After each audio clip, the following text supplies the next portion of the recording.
10 Premier League and FA Cup points as Liverpool gain title edge over Man City.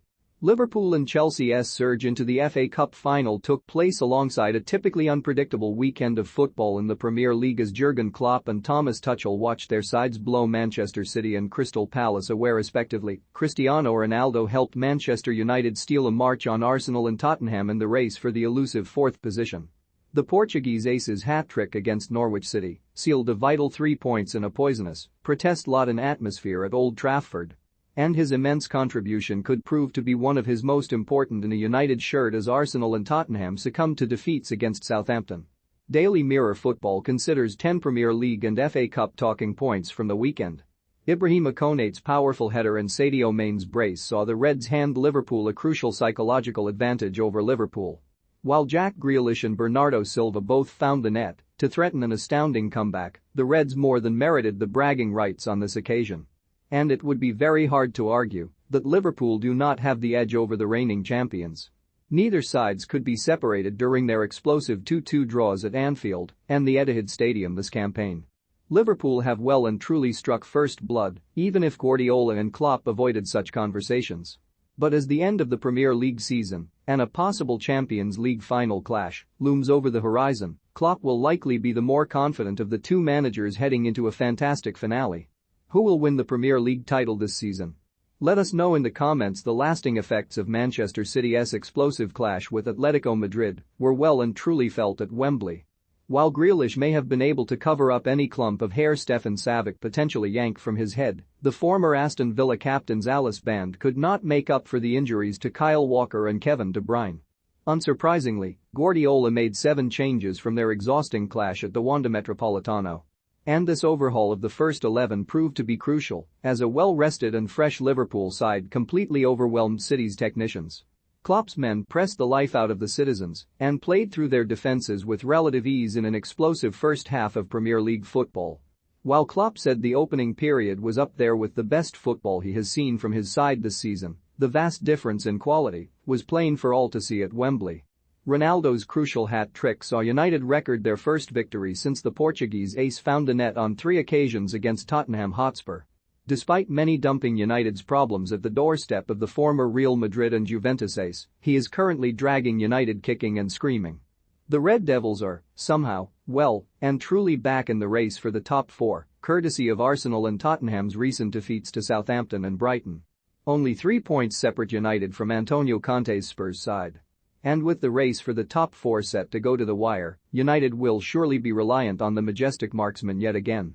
Thomas Tuchel laid down the gauntlet for Ruben Loftus-Cheek after the Chelsea Academy product's magnificent performance against Crystal Palace. The England midfielder followed up eye-catching displays against Southampton and Real Madrid by hammering in the Blues' crucial opening goal against the Eagles.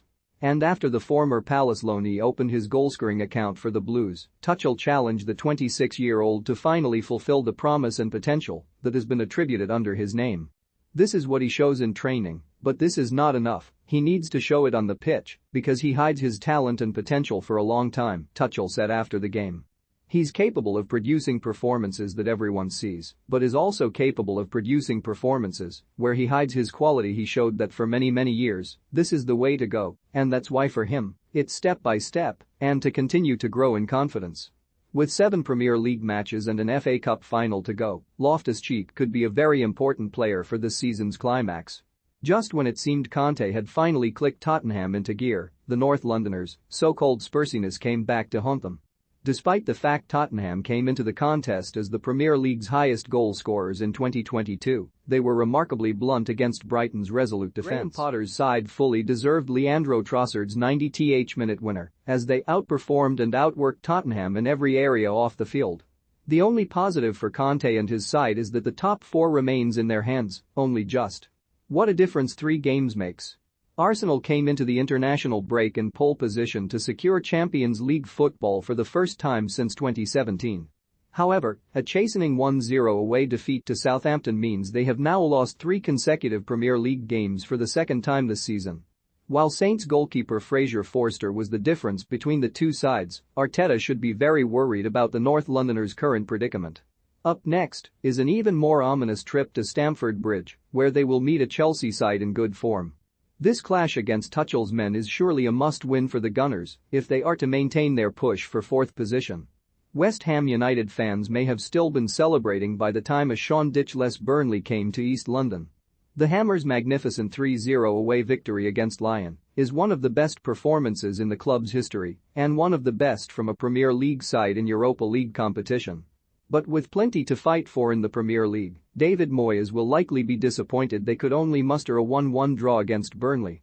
Victory would have seen West Ham return to fifth position, where they would have only been 3 points away from fourth-place Tottenham.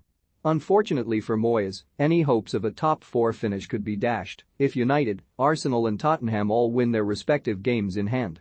This would mean West Ham's only hopes of Champions League football would lie in the Europa League, role on Eintracht Frankfurt. In a shocking weekend of football, Dyche's sacking from Burnley was one of the most surprising moments. Having promoted the Clares to the Premier League on 2 occasions and kept them in the top flight since 2015, Dyche has entrenched himself as a relegation battle specialist. But his shock ousting from Turf Moor means current captain Ben Mee has been left in temporary charge. Considering the dramatic events unfolding at the club, the 1-1 draw at the London Stadium could be considered a great result for Burnley. The Clarets are only 3 points away from a woefully inconsistent Everton side to catch. Of course, this gap could be stretched to 6 points if Frank Lampard managed to guide the Toffees to victory against Leicester City. Could Burnley be made to rue their decision to offload Dyche? In the battle of the Bees and the Hornets, Brentford left it late to overcome a tumbling Watford side. And their stinging victory against Roy Hodgson's side should be enough to secure their membership in the top flight. Pontus Jansson's last-minute winner at Vicarage Road sealed a third consecutive victory for Thomas Frank's side. While Brentford are currently enjoying the best winning run in the Premier League, Watford suffered a club record 10th consecutive home defeat. Hodgson will need all his experience and an awful lot of good fortune if he is to somehow guide Watford to Premier League survival. But with the Hornets currently buried 6 points deep beneath those dreaded dotted lines, it may already be too late for another Hodgson miracle. Bruno Guimaraes looks to have finally found his feet at Newcastle United. The Magpies' marquee signing of the new era scored a vital brace for Eddie Howe's side. While his first goal will not be used on any highlight reels, his spectacular header in the 95th minute looks to have well and truly secured Newcastle's Premier League status. Despite being a defensive midfielder by trade, the former Lion forward has chipped in with some vital goals at his new side. In fact, Newcastle fans are so in love with the 24-year-old that they have already labelled him as the best Bruno in the Premier League. Eat your heart out, Bruno Fernandes.